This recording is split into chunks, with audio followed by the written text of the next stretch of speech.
আজ আমি আপনাদেরকে শোনাবো সম্প্রতি মুক্তিপ্রাপ্ত মুভি হিপনোটিকের গল্প, যে গল্পে রয়েছে এক বাবার তার মেয়েকে উদ্ধার করার লড়াই আর কিছু অসাধারণ টুইস্ট। গল্প শুরু হয় আর দেখানো হয় ড্যানি নামে এক পুলিশ অফিসারকে। সে একজন মনোরোগ বিশেষজ্ঞের কাছে এসেছেন তার থেরাপির জন্য। সাইকিয়াট্রিস্ট তাকে জিজ্ঞাসা করে সে এবার কি দেখতে পেয়েছে। ড্যানি বলে একটি পার্ক যেখানে তার মেয়ে মিনি খেলছে। ড্যানি তার মেয়ের সাথে সময় কাটাতে পেরে দারুণ খুশি। শুধু এক মুহূর্তের জন্য অন্যদিকে সে তাকিয়েছিল আর তার মেয়েকে কেউ একজন কিডন্যাপ করে নেয়। সে পাগলের মতো তার মেয়েকে খুঁজতে থাকে, তবে কোথাও সে মিনিকে খুঁজে পায় না। 3 বছর আগে ঘটে যাওয়া এই ঘটনাটির জন্যই সে ডিপ্রেসড, আর তার জন্য সে আজও থেরাপি নিচ্ছে। তখন সেখানে নিক চলে আসে। নিক একজন পুলিশ অফিসার, যে ড্যানির সহকর্মী আর তার বন্ধু। আজ তাদের একটি আননোন মহিলা কল করে জানিয়েছে যে পাশের একটি ব্যাংকের সেফ ডিপোজিট বক্স থেকে চুরি হবে। ড্যানি এটাকে হেসে উড়িয়ে দিলে নিক জানায় এমন চুরি এই ব্যাংকের অন্য ব্রাঞ্চেও হয়েছে। আর অবাক করার বিষয় হলো সবগুলোই ব্যাংকের 23 নম্বর সেফ ডিপোজিট বক্সে এই চুরি হয়েছে। এবার তারা দুজন এই ব্যাংকের সামনে আসে। একটি ভ্যানে বসে তারা সমস্ত সিসিটিভিতে নজর রাখে। প্রথম দিকে সবকিছু স্বাভাবিক লাগলেও কিছুক্ষণ পর তারা একটি লোককে দেখতে পায় যে সামনের বেঞ্চে এসে বসে। পাশের মহিলার কাছে লাইটার চাই ওই লোকটি, আর মহিলাকে বলে আজ ভীষণ গরম পড়ছে, মনে হচ্ছে যেন শরীরটাই পুড়ে যাচ্ছে।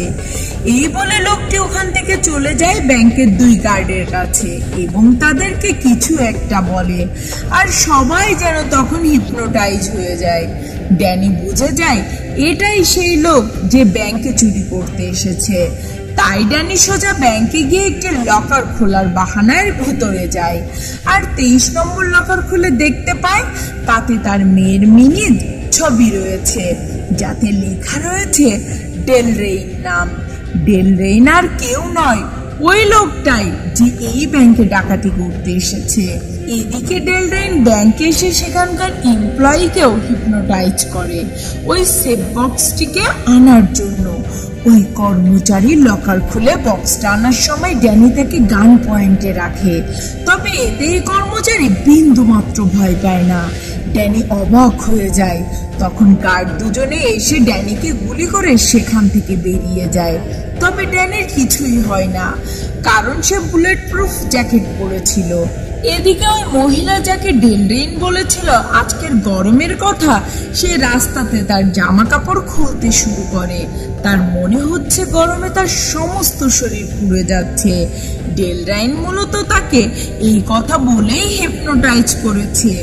এই মহিলার জন্য এখানে বিশৃঙ্খলারও সৃষ্টি হয়, আর গার্ড দুটোর গাড়ির অ্যাক্সিডেন্ট হয়ে যায়। আর ডেল রেইন গাড়ি থেকে বক্সটা নিয়ে তাতে বোম সেট করে দেয়, আর ওখানেই গাড়িটি আমরা দেখে ব্লাস্ট হয়ে যায়। এরপরে ড্যানি ডেল রেইনের কিছু একটা করে, তার পিছু করতে করতে তারা চলে আসে একটি ছাদে। ডেল রেইনকে ধরে ফেলে, তবে ডেল রেইনের পুলিশ অফিসার দুজনকে হিপনোটাইজ করে। এখন ওই পুলিশ অফিসার দুজন ড্যানিকে মারার জন্য প্রস্তুত হয়ে যায়। এই সব কিছু ড্যানিকে খুবই অবাক করে দেয়। সে ডেল রেইনকে জিজ্ঞেস করে তুমি কেন আমার মেয়ের ছবি নেওয়ার জন্য এত চেষ্টা করছো, কোথায় আছে সে? ডেল রেইন তার কাছ থেকে ছবিটি চায়, তবে ড্যানি বারবার তাকে মিনির কথা জিজ্ঞাসা করতে থাকে। এর মধ্যে নিক সেখানে এসে পৌঁছায়। ডেল রেইনের ইশারায় পুলিশ দুটো একে অপরকে গুলি করে মেরে ফেলে এবং ডেল রেইন ছাদ থেকে ঝাঁপ দেয়। কিন্তু অবাক করার বিষয় হলো সে ছাদ থেকে ঝাঁপ দিয়ে যেন গায়েব হয়ে যায়। নিক জানায় ব্যাংকের সমস্ত উইকনেসও সে কিছুই বলতে পারছে না। তাদের নাকি মনেই নেই যে এইমাত্র সেখানে কি ঘটে গেল। এইসব কিছু ড্যানির কাছে খুবই অবাক করা ব্যাপার ছিল। রাতে সে যখন সিসিটিভি ফুটেজ চেক করছিল তখন নিক তাকে কল করে জানায় যে সে খুঁজে পেয়েছে। তাদেরকে কে কল করে ব্যাংক ডাকাতির খবর দিয়েছিল? ওই মহিলার নাম ডাইনা ক্রুজ। ড্যানি সোজা চলে যায় ডাইনা ক্রুজের ঠিকানায়। আসলে সে একজন হিপনোটিস্ট। ডাইনা তখন তার একজন পেশেন্টের সাথে ছিল। তবে ড্যানিকে দেখে সে তার পেশেন্টকে চলে যেতে বলে, কিন্তু ওই লোক ডাইনাকে এখন একা ফেলে যেতেই চায় না, তাই সে বাইরে অপেক্ষা করে। ড্যানি তার কাছে জানতে চায় সে কিভাবে ব্যাংক ডাকাতির কথা জানলো। ডাইনা তখন কোনো কিছু না বলে সরাসরি জিজ্ঞেস করে তারা ব্যাংক ডাকাতির কাউকে অ্যারেস্ট করেছে কিনা। ড্যানি বলে কাউকেই অ্যারেস্ট করতে পারেনি। সে ড্যানিকে তখনই সেখান থেকে চলে যেতে বলে। এদিকে আমরা দেখি ডেলরিনও সেখানে পৌঁছে গেছে। সে ওই লোকটিকে হিপনোটাইজ করে আর ওই লোকটি তার বাইক নিয়ে সোজা ড্যানিদের উপর হামলা করে বলে ডেলরিন কখনোই থামবে না, এবং সে নিজেই নিজের জীবন শেষ করে দেয়। ড্যানি কিছুই বুঝতে পারছিল না যে এইসব কি হচ্ছে তার সাথে। ডাইনা বলে এখন সে আমাকেও মারতে আসবে। এইসব শুনে ড্যানি তাকে নিয়ে পুলিশ স্টেশনে নিয়ে আসে আর ডাইনাকে লক আপে রেখে দেয় যাতে ডেলরিন তার কোনো ক্ষতি করতে না পারে। ড্যানি তাকে জিজ্ঞেস করে ডেলরিন কে, কি চায় সে? ডাইনা তাকে জিজ্ঞেস করে তুমি কি হিপনোটিক কনস্ট্রাক্টের নাম শুনেছো? ড্যানি তার বলা কথা বিশ্বাসই করতে চায় না। কেউ এত সহজে কাউকে হিপনোটাইজ করতে পারে? ডাইনা জানায় এটা হিপনোটাইজ নয়, হিপনোটিক কনস্ট্রাক্ট হিপনোটাইজ করার চেয়ে অনেক বেশি পাওয়ারফুল। যাদের মধ্যে এই পাওয়ার রয়েছে তারা খুব সহজেই অন্য মানুষের ব্রেনকে কন্ট্রোল করতে পারে।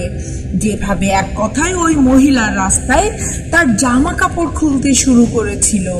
হিপনোটাইজ করে মানুষকে সেই পরিস্থিতিতে ফেলা যায় যেটা বাস্তবে অ্যাডজাস্ট করে না। কিছু বছর আগে সরকার এমন হিপনোটিক্স ক্ষমতা সম্পন্ন মানুষদের একসাথে খুঁজে নিয়ে একটা ডিভিশন বানিয়েছিল, তাদেরকে প্রশিক্ষণ দেওয়া হতো সেখানে, আর এই পাওয়ারকে সঠিকভাবে ব্যবহার করার জন্যই। আসলে সরকার এভাবে নিজের স্বার্থে অনেক কাজই করাতে পারত। আর ডেলরিন হলো সমস্ত লোকদের মধ্যে সর্বোচ্চ ক্ষমতা সম্পন্ন। তাই ডেলরিন সরকারের বিরুদ্ধে গিয়ে সমস্ত হিপনোটিক্সদের মেরে ফেলতে চেয়েছিল। তাই তাকে কোনোভাবেই বন্দি করা হয়। ড্যানি বলে তুমি এত কিছু কি করে জানলে? ডাইনা জানায় সেও একজন হিপনোটিক্স ক্ষমতা সম্পন্ন। ড্যানি ও নিক তার কোনো কথাই বিশ্বাস করে না। তখন ডাইনা নিককে বশ করে এবং যা করতে বলে নিক তাই করতে থাকে। এটা দেখে ড্যানি আরো অবাক হয়ে যায়। ডাইনা তখন জানায় ভয় পাওয়ার কিছুই নেই, সে ড্যানিকে অলরেডি বশ করার চেষ্টা করছিল, তবে কোনো কারণবশত তা করতে পারেনি। এদিকে ডেলরিনও সেখানে হাজির হয়েছে আর সে নিককে তার বশ করে নেয়। নিক আশেপাশে তাদের উপর হামলা করতে থাকে। ড্যানি তাকে ডাকতে থাকে আর থামতে বলে, কিন্তু নিক কিছুতেই থামে না। ড্যানি বাধ্য হয়ে তার পায়ে গুলি করে, তবে এতেও সে থামে না। ড্যানি তার হাতে হাত কড়া পরিয়ে লকারের সাথে আটকে দেয়, তবে নিক কিছুতেই শান্ত হয় না। ড্যানি ডাইনাকে বলে তাকে বশ থেকে বের করে আনতে হবে, তবে ডাইনার এত শক্তি নেই যে সে ডেলরিনের হিপনোটিক্স ভাঙতে পারে। নিক তার হাত ছেড়ে সেখান থেকে বের হতে চায়, কিন্তু ডাইনা তাকে গুলি করে মেরে ফেলে। নিজের বন্ধুকে মারার জন্য ড্যানি তার উপরে বন্দুকটা ট্যাগ করে, তবে ডাইনা তাকে বোঝায় যে নিক অনেক আগেই মারা গেছে যখন ডেলরিন তাকে বশ করেছে। পুলিশ অফিসার নিককে খুন করার জন্য ড্যানি এবং ডাইনা দুজনই এখন অপরাধী, আর তাই এখন পুলিশ তাদেরকে খুঁজে বেড়াচ্ছে। এদিকে তারা দুজনে একটি ক্যাফেতে এসে বসে। ড্যানি তার মেয়ের ছবি দেখিয়ে বলে ডেলরিন এই ছবিটাকে খুঁজছে, সে কেন আমার মেয়েকে খুঁজে বেড়াচ্ছে, আর কে বা এই ছবিটা ওই লকারে রেখেছে। কিন্তু ইতিমধ্যেই সেখানে এক পুলিশ অফিসার চলে আসে। অফিসার তাদের দিকে বন্দুক বের করতে যাবে, ঠিক তখনই ডাইনা তার পাওয়ার ইউজ করে তাকে হিপনোটাইজ করে আর তাকে দিয়ে বাকি পুলিশদের বলায় যে তারা অন্যদিকে পালিয়েছে। এই বলে যখন তারা সেখান থেকে বের হতে যাবে, ঠিক তখনই তারা দেখতে পায় সেখানে ডেলরেইন পুলিশ নিয়ে হাজির হয়েছে। ড্যানি তাদেরকে ডিস্টার্ব করার জন্য ডাইনাকে রেখে অন্যদিকে পালায়। পালাতে পালাতে সে একটি রেলওয়ে ট্র্যাকে চলে আসে। পুলিশ ও ডেলরেইন তার পিছু করতে থাকে। ড্যানি সেখানে লুকানোর চেষ্টা করে কিন্তু পারে না। এভাবে পালাতে পালাতে সে বুঝতে পারে এখানে কোনো কিছুই স্বাভাবিক নয়। সে আকাশেও ওই একই রেলওয়ে ট্র্যাক দেখতে পায়। তখন সে বুঝে যায় ডেলরেইন তার সাথে হিপনোটাইজ করেছে। এভাবে অনেক চেষ্টা করলেও সে শেষ পর্যন্ত পালাতে পারবে না। ডেলরেইন তাকে ধরে ফেলে। এরপর ওই পুলিশ তাকে গুলি করে মারতে যাবে, কিন্তু তখনই ডাইনা ট্রাক নিয়ে এসে ওই পুলিশদেরকেই মেরে ফেলে। এরপর ড্যানিকে নিয়ে সেখান থেকে পালিয়ে যায়। ড্যানি তাকে জানায় ডেলরেইন তার সাথে ব্রেনের কিছু করেছিল। ডাইনা জানায় ড্যানিকে সে হিপনোটাইজ করতে পারেনি, কারণ তার সাবকনশিয়াস মাইন্ড ব্লক রয়েছে। এটা এমন এক তালা যা ডাইনা ভাঙতে পারেনি। তাই মাইন্ড ব্লক হওয়ার পেছনে হয়তো কোনো ট্রমা কাজ করেছে। হয়তো তার মেয়ের দুঃখই তাকে সাবকনশিয়াস রাখতে সাহায্য করেছে। তবে ডেলরেইন কোনো না কোনো ভাবে তার মানসিক বাধা ভেঙে তাকে বশ করবেই। ড্যানি এতে কিছুটা ঘাবড়ে যায়। এরপর তারা জেরেমিয়া নামের এক লোকের সাথে দেখা করতে আসে এবং ড্যানি বলে ডেলরেইন কেন তার মেয়ের ছবিটিকে চাইছে। তার উত্তর হয়তো এই জেরেমিয়া নামক লোকটি দিতে পারবে। জেরেমিয়া বলে ডেলরেইন বন্দী হবার আগে তার স্মৃতি মুছে দিয়েছিল আর সেই স্মৃতিগুলো কিছু জিনিসের সাথে লিঙ্ক করে লুকিয়ে রেখেছিল। এখন সে প্রতিটি জিনিসকে খুঁজে বেড়াচ্ছে আর স্মৃতিশক্তি ফিরে পাওয়ার সাথে সাথে তার হিপনোটিক ক্ষমতাও বৃদ্ধি পাচ্ছে। ড্যানি বলে ডেলরেইন তার মেয়ের ছবিটিকে নেওয়ার জন্য ব্যাংক ডাকাতি করেছিল। তখন জেরেমিয়া তার কাছে ছবিটিকে দেখতে চায়। ড্যানি তা দিতে চাইলে ডাইনা তাকে আটকে দেয়, কারণ ডাইনা বুঝতে পারে এটা জেরেমিয়া না, বরং ডেলরেইনের সাথে সে কথা বলছে। আর সাথে সাথেই আমরা দেখতে পাই জেরেমিয়ার বিষ থেকে বেরিয়ে আসে ডেলরেইন। সাথে সাথে তারা সেখান থেকে পালাতে শুরু করে। তবে এবার পুরো শহরের মানুষকে ডেলরেইন বশ করেছে, তাই সেখানকার সব মানুষই তাদেরকে ধরার চেষ্টা করছে। এরপর আমরা দেখি ড্যানি এক বাইকারকে মেরে তার বাইক নিয়ে সেখান থেকে পালানোর চেষ্টা করে। তবে এবারও ডেলরেইন তার ক্ষমতার সাহায্যে পুরো শহরটাকে একটি গোলক ধাঁধায় পরিণত করে। তারা অনেক চেষ্টা করে এখান থেকে পালানোর, তবে এই গোলক ধাঁধা থেকে বের হতে পারে না কোনোভাবে। এরপরে তারা এসে পৌঁছায় এক ডেড এন্ডে, যেখান থেকে পালানোর কোনো রাস্তাই নেই। আর শহরের সব মানুষ তাদের উপর চড়াও হয়ে ওঠে। আর তখনই কিছু পুলিশ অফিসার এসে সমস্ত মানুষদেরকে আটকায় আর তাদের মাঝখান থেকে এসে উপস্থিত হয় ডেলরেইন। সমস্ত পথ যখন তাদের জন্য বন্ধ হয়ে যায়, তখন হঠাৎ করে পুলিশগুলো ডেলরেইনের দিকে বন্দুক তাক করে। ডাইনা অবাক হয়ে যায়, বলে এটা কি করে সম্ভব? আমি তো শক্তি ব্যবহার করিনি, তাহলে কে করেছে এমন? ড্যানি জানায় আমি করেছি। আর ডেলরেইন এখানকার পরিস্থিতি বুঝতে পেরে সেখান থেকে পালিয়ে যায়। ড্যানি তখন জিজ্ঞাসা করে সে কি করে এই শক্তি প্রয়োগ করতে পারলো। তার মধ্যে হঠাৎ করে এমন শক্তি এলোই বা কিভাবে? তার এই শক্তি দেখে ডাইনা নিজেও হতবাক। যদিও ড্যানির ভিতর শক্তি থাকে, তবুও তার পক্ষে সম্ভব নয় ডেলরেইনের শক্তিকে আটকানোর, কারণ এতটা শক্তি প্রয়োগ করা প্রশিক্ষণ না নেওয়া কোনো লোকের ক্ষেত্রেই সম্ভব নয়। এই সব কিছু শুনে ড্যানি জিজ্ঞেস করে এমন কেউ হয়তোবা আছে যে এই সমস্ত প্রশ্নের জবাব দিতে পারবে। আমি সবটাই জানতে চাই। ডাইনা তখন ড্যানিকে নিয়ে আসে রিভার নামের এক লোকের কাছে, যার সাথে ডাইনা একসাথে ট্রেনিং নিয়েছিল। রিভার একজন হিপনোটিকের সাথে সাথে একজন হ্যাকারও বটে। সে নিজেই ডিভিশনের ডাটাবেস তৈরি করেছিল। রিভারের কাছে এসে তারা সমস্ত ঘটনা খুলে বলে। রিভার যখন ডিভিশনের ডাটাবেস হ্যাক করে ড্যানির সম্পর্কে সার্চ করে, জানতে পারে সে 17 বছর ধরে ডিফেন্সে চাকরি করছে। তার সম্পর্কে এমন কিছু জানতে পারে না যে ডেলরিনের সামনে কিভাবে সে হিপনোটিক পাওয়ার ব্যবহার করেছে। এরপর তারা ড্যানির স্ত্রীর সম্পর্কে সার্চ করে, তবে ডাটাবেস তার কোনো তথ্যই নাই। বিষয়টা তাদের কাছে খুব অস্বাভাবিকই লাগে। তারপর তারা ড্যানির স্ত্রীর বিয়ের আগের নাম আর পদবি নিয়ে সার্চ করলে দেখতে পায় সে একজন হিপনোটিক এজেন্ট, তাও আবার লেভেল 4 এর। তারা বুঝে যায় ড্যানি হয়তোবা তার স্ত্রীর কাছ থেকেই এই পাওয়ার পেয়েছে। তবে ড্যানি অবাক হয়ে যায়, সে তার স্ত্রীকে কলেজ লাইফ থেকে চেনে। তারা একসাথে এত বছর সংসার করেছে, কিন্তু কোনোদিনই বুঝতে পারেনি যে তার স্ত্রী ডিভিশনের হয়ে কাজ করত। এই সব কিছু দেখে ড্যানি খুব ভেঙে পড়ে। এক মুহূর্তেই সে বুঝতে পারে তার পুরো জীবনটাই মিথ্যা দিয়ে তৈরি। সে ডায়নাকে বলে সবটা মিথ্যে হলেও মেয়েটাকে হারানো সত্যি ছিল। মেয়েকে হারানোর পর তার স্ত্রীও খুব ভেঙে পড়েছিল, আর তখনই তাদের মধ্যে ডিভোর্স হয়। এরপর ড্যানি বসে ফোনে ফ্যামিলির ছবিগুলো দেখতে থাকে, আর ডায়না তখন পাশের বাথরুমে যায় গোসল করতে। হঠাৎ করে ড্যানির ফোনে একটা অপরিচিত নাম্বার থেকে ফোন আসে, আর কলটা রিসিভ করতেই ডেলরেইন ফোনে তাকে বলতে থাকে, তুমি তোমার মেয়েকে কখনোই খুঁজে পাবে না। ডায়না আমার সাথে বিশ্বাসঘাতকতা করেছে, এখন তুমি তাকে শাস্তি দিবে। তোমার বন্দুক নিয়ে তার মাথায় 3টে গুলি করো। ড্যানি তাকে মানা করে দিয়ে ফোনটা মাটিতে ছুঁড়ে মারে। সে বাথরুমে গিয়ে ডায়নাকে ডাকতে থাকে। হঠাৎ করে সে দেখতে পায় টেবিলে থাকা কাঁচিটা তার হাতে চলে এসেছে। সে বুঝতে পারে ডেলরেইন ফোনের মাধ্যমে তাকে হিপনোটাইজ করেছে। তার জন্যই সে কাঁচিটাকে বাথরুমের গায়ে মেরে সে পিছিয়ে যায়। আর ডায়না তাকে জিজ্ঞেস করে, কি হয়েছে তোমার? ড্যানি কোনো উত্তর দিতে পারে না।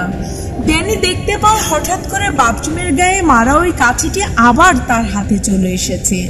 সে কিছু বুঝতে পারে না যে তার সাথে এসব কি হচ্ছে। ডায়না তখন বুঝে যায় ডেলরেইন ফোনের মাধ্যমে তাকে হিপনোটাইজ করেছে। আর ডায়না তাকে শান্ত করার জন্য তার হাত থেকে কাঁচিটি নিয়ে নেয় এবং তাকে নিজের অনেক কাছে টেনে নেয়, আর তারা সেখানে ইন্টিমেট হয়ে পড়ে। আর ড্যানি হঠাৎ করে ডায়নার মধ্যে তার স্ত্রীকে অনুভব করতে থাকে। এখন যেন তার কাছে সবকিছু ভ্রম মনে হচ্ছে। তাই মাঝরাতে নিজেই রিভারের কম্পিউটারে যে নিজের নাম সার্চ করে, আর সে জানতে পারে সে নিজেও একজন ডিভিশনের এজেন্ট। এরপর তার স্ত্রীর নাম সার্চ করে জানতে পারে আসলে ডায়নাই তার স্ত্রী। এতে সে কনফিউজড হয়ে পড়ে। তখন নিজের ফোন বের করে তাদের বিয়ের ছবি খুব ভালো করে দেখতে থাকে, আর সে দেখতে পায় তার স্ত্রী আসলে ডায়না। সবশেষে মিনির নাম সার্চ করলে দেখতে পায় মিনির মধ্যে এক্সট্রিম হিপনোটিক শক্তি রয়েছে, যা ডিভিশনের সমস্ত এজেন্টের চেয়ে অনেক গুণ বেশি। ঠিক সেই সময় ডায়না সেখানে চলে আসে। ড্যানি তাকে জিজ্ঞাসা করে, মিনি কোথায় আছে? তুমি তাকে কিডন্যাপ করেছো? ডায়না বলে, আমি কিডন্যাপ করিনি, তুমি তোমার নিজের মেয়েকেই কিডন্যাপ করেছো। এবার ড্যানির সমস্ত কিছু মনে পড়ে যায়। ডিভিশন মিনির এই এক্সট্রিম ক্ষমতার জন্য তাকে তাদের কাছে নিয়ে যেতে চায়, আর তাকে এক্সট্রিম লেভেলের ট্রেনিং দিতে চায়, যাতে তাকে ডিভিশনের সবচেয়ে ভালো এজেন্ট বানাতে পারে। আর এই বিষয়টা নিয়ে ডায়নার সাথে তার অনেক ঝগড়া হয়। তবে ড্যানি কোনোদিনও চায় না যে তার মেয়ে একটা হাতিয়ার হিসেবে ব্যবহার হতো। সে চায় মিনি যেন স্বাধীনভাবে এই পৃথিবীতে বাঁচতে পারে। তাই সে নিজেই মিনিকে কিডন্যাপ করে লুকিয়ে ফেলে। এরপর মিনির সমস্ত মেমোরিকে নিজেই মুছে ফেলে, আর নিজেই নিজের উপর মিনির কিডন্যাপ করার ব্যাপারটা এমন ভাবে সাজায় যাতে কেউ তাকে হিপনোটাইজ করে মিনির আসল ঠিকানা খুঁজে না পায়। আর এইসব মনে করার পর ড্যানি বুঝে যায় যে তার সাথে যা কিছু হচ্ছে তার সবটাই ভ্রম। তাই সে বলে ওঠে, বাকিরা কোথায়? সাথে সাথে আমরা দেখতে পাই ড্যানি আসলে ডিভিশনের সকল সদস্যদের মাঝখানে বসে আছে। এতদিন সে যাদেরকে দেখে এসেছে তারা সবাই আসলে ডিভিশনের এজেন্ট। এমনকি তার বন্ধু নিকও। ডেলড্রেইন তাকে বলে মিনি কোথায় আছে বলে দিতে, তারা মিনিকে সবচেয়ে ভালো ট্রেনিং করাবে। তবে ড্যানি সেখান থেকে বেরিয়ে আসে আর সে দেখতে পায় সে একটা সেটআপের মধ্যে বসে আছে। ওই ব্যাংক, সেই সাত রেলওয়ে ট্র্যাক, এই সব কিছুই আসলে ভ্রম ছিল। ডেলড্রেইন তাকে জানায় তারা গত 3 বছর যাবৎ এটা জানার চেষ্টা করছে যে মিনি আসলে কোথায় লুকিয়ে আছে। এখন ড্যানি বলে আমি নিজে থেকে বলবো না আমার মেয়ে কোথায় আছে। এরপর তারা ড্যানিকে আবার ল্যাবে নিয়ে আসে আর মেমোরিকে রিসেট করার জন্য চেষ্টা করে। ডাইনা তার কাছে এসে তখন বলে এবার বলে দাও যে আমাদের মেয়ে কোথায় আছে। তবে ড্যানি তার কোনো কথাতেই পাত্তা দেয় না। ডিভিশন তার মেমোরি রিসেট করে দেন। এরপর আবার সেই সবকিছু তার সাথে ঘটে যা মুভির প্রথম থেকে এই পর্যন্ত আমরা দেখতে পেয়েছি। তবে এবার ড্যানির সবকিছু মনে আছে আর তাই ড্যানি এবার ওই ভ্যান নিয়ে সেখান থেকে বেরিয়ে যায়। এদিকে নিক দেখতে পায় ড্যানি তার ডায়েরিতে একটা ঠিকানা লিখেছিল আর তারা সবাই ওই ঠিকানায় রওনা দেয়। আর এদিকে ড্যানি চলে আসে সেই ঠিকানায়, যেটা আসলে তার মা বাবার ফার্ম হাউস ছিল। সেখানে তার বাবা মা অপেক্ষা করছে। এরপর ড্যানি ঘরের ভিতরে ঢুকলে সে দেখতে পায় পুরো বাড়ি জুড়ে টমেটো সাজানো রয়েছে। সে মিনির সামনে এসে পৌঁছে। মিনি তাকে দেখে অনেক খুশি হয়। এদিকে ডিভিশনের সমস্ত এজেন্ট এবং ডেলড্রেইনও সেখানে পৌঁছায় আর ড্যানির মা বাবা বন্দুক হাতে নিয়ে তাদের সামনে এসে দাঁড়ায়। ডাইনা তাদেরকে বলে এই ঝামেলা থেকে দূরে থাকতে, কিন্তু ড্যানির বাবা মা কোনো মতেই তাদের রাস্তা ছাড়ে না। আর তখনই মেয়ে তাদেরকে গুলি করে মেরে ফেলে। এরপর ড্যানি সেখান থেকে বেরিয়ে আসে এবং মিনিও তার সাথে সাথে বেরিয়ে আসে। মিনিকে দেখে তো ডাইনা অনেক খুশি হয়। মিনি তার মায়ের কাছে এসে বলে আমি তোমার জন্য গর্বিত, কারণ অবশেষে তুমি বাড়ি ফিরে এসেছো। তখন ড্যানির মা বাবাও সেখানে চলে আসে। আসলে তারা ড্যানির ফার্ম হাউসেই নাই। এইসব ইলিউশন মিনি তৈরি করেছিল আর মিনি ডিভিশনের সমস্ত এজেন্টের উপর তার পাওয়ার ব্যবহার করে। এতে ডিভিশনের এজেন্টরা নিজেরাই নিজেদেরকে গুলি করে মারতে শুরু করে, যা দেখে ডেলড্রেইন নিজেই ঘাবড়ে যায়। ডেলড্রেইন ভালো করেই জানে মিনির ভিতরে থাকা সেই অসীম ক্ষমতার কথা, তাই সেও কিছু করতে পারে না। তাই নিজেই নিজের গুলি করে মেরে ফেলে। এরপর মিনি তার ক্ষমতা প্রয়োগ করে। সে তার মাকে ইলিউশন থেকে বের করে আনে, মূলত যে ইলিউশন ডেলড্রেইন তার মায়ের উপর করে রেখেছিল। আসলে এই সমস্ত প্ল্যান ড্যানি নিজেই করেছিল। এরপর আমাদের দেখানো হয় ডাইনা এবং ড্যানি দুজনেই ডিভিশনের খুব পাওয়ারফুল এজেন্সি ছিল। তাদের থেকে মিনির জন্ম হয় আর এ কারণেই মিনির ভিতরে হিপনোটাইজ পাওয়ার সবার থেকে বেশি। তার জন্ম ডিভিশনে হয়েছিল, ডিভিশনেই তার ট্রেনিং দেওয়া হতো। মিনির ভিতরে এই অসীম শক্তি থাকার কারণে ডিভিশন তাকে বড় হাতিয়ার হিসেবে ব্যবহার করতে চেয়েছিল। এই জন্য ড্যানি এবং ডাইনা দুজনে মিলে তাদের মেয়েকে কিডন্যাপ করে এখানে রেখেছিল। এরপর ড্যানি একটি লাল মুখোশ পরে তার স্ত্রীর সমস্ত স্মৃতি মুছে দিয়েছিল, যাতে তার স্ত্রীও জানতে না পারে মিনি কোথায় আছে।